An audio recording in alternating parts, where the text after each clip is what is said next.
How's it going, you guys? Welcome back to another most amazing top 10 video. You guys came back and I love it. So this is where I take top 10 ideas and compile them into a top 10 list for you guys to enjoy. Today I'm going to be talking about the top 10 people with the highest IQs. But first, let me ask you guys, what is your favorite school subject? So in relation to this topic, I challenge you guys to find out what your IQ is right now or after you watch this top 10 video. So in the link down below, you guys can click and it's going to send you to an IQ test. Take the test and tell me what your scores are. And if you guys wait until the end of the video, I will reveal what my IQ is, and a lot of you guys might be surprised. Okay, so getting right into it, starting this list off at number 10.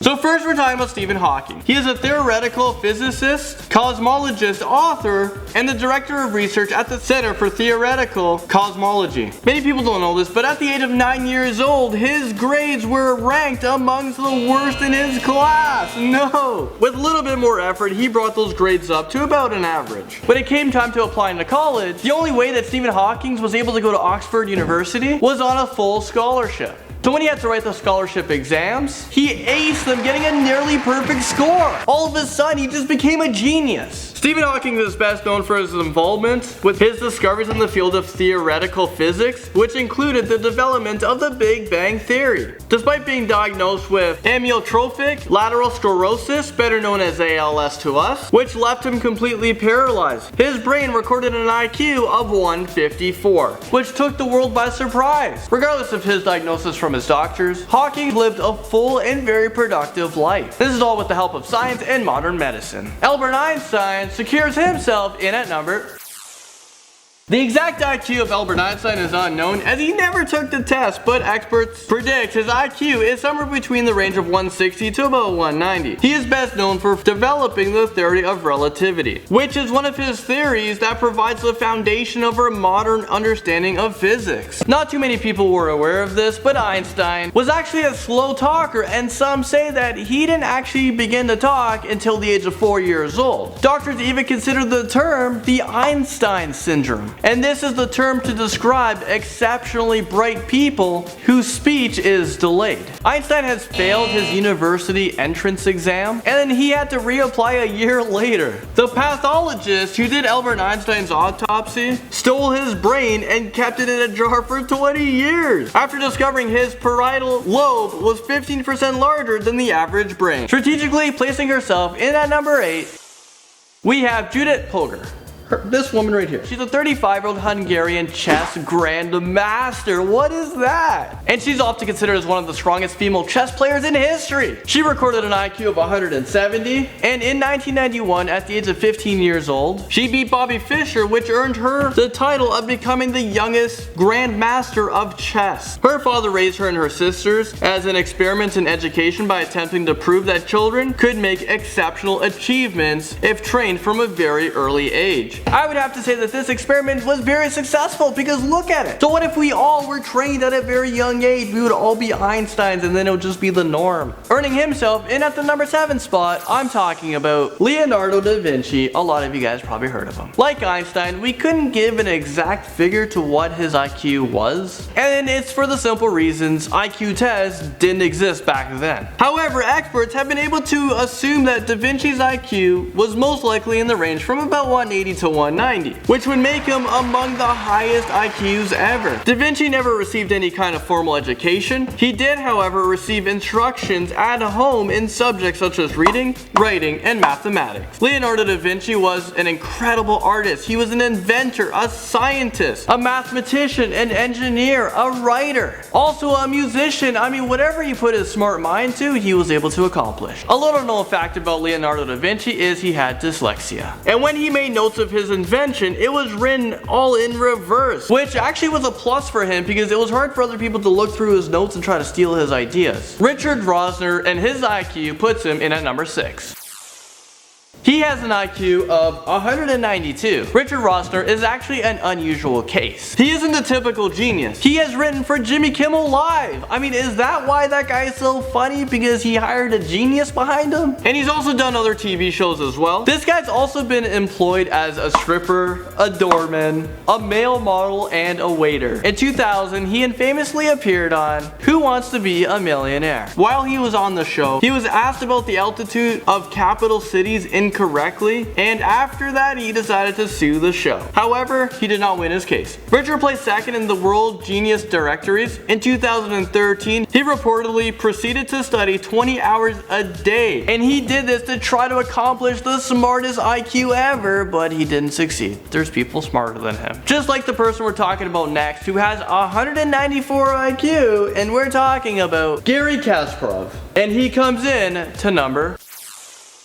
Garry Kasparov is Russia's chess grandmaster. He's considered to be the best male player to have ever played the game. He was ranked number 1 in the world 225 times. In 2003, he played against a chess computer that calculates 3 million moves per second. That match was a draw, and Garry pleased his fans with his ability to keep up with the computer. Kasparov was the youngest undisputed world chess champion, just at the age of 22 years old. He has a world record for the most number of consecutive victories and most number of chess Oscars. Besides from being a chess player, he was also a writer and also a political activist. Kim Un-young moves his way into number 4. His IQ was recorded at 210. Damn. Which makes it no surprise that he was a child prodigy. He was able to speak fluently at just 6 months old. I'm 25 years old and I'm struggling with English here. He was a great student in physics at Hanyang University at just the age of 3 years old. He was able to read English, German, Korean, and Japanese by his 3rd birthday, and by his 5th birthday he was able to solve complicated differential and integral calculus problems. I don't even know what this is! Later on a Japanese television, he demonstrated his proficiency in Chinese, Spanish, Vietnamese, Tagalog, German, English, Japanese, and of course, let's not forget Korean. And if that wasn't enough, he was invited to NASA to study in the United States, and let me tell you his age.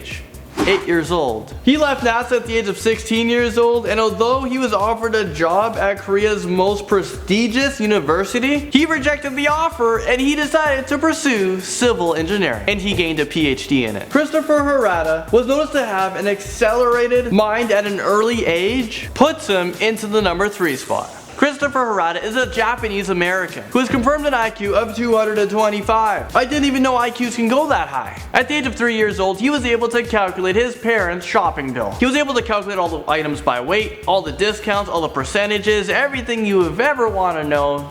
Not really, he was able to do. He was also reading the Dr. Seuss series by himself. At a young age, he was able to recite the alphabets backwards. I can't even do that. Z, Y, X, W. I should just say it forward and get my editor to play it backwards for me. He's also coded the alphabet sequence numerically. For example, the letter O was 15th in sequence. In the 1st grade, he was doing algebra. Christopher entered the California Institute of Technology for 2 years, and then he started to work with NASA on a project exploring the possibility of colonizing Mars. Gifted with an IQ estimated between 225 to 230, we're talking about Terrence Tao, and he comes in at number 2.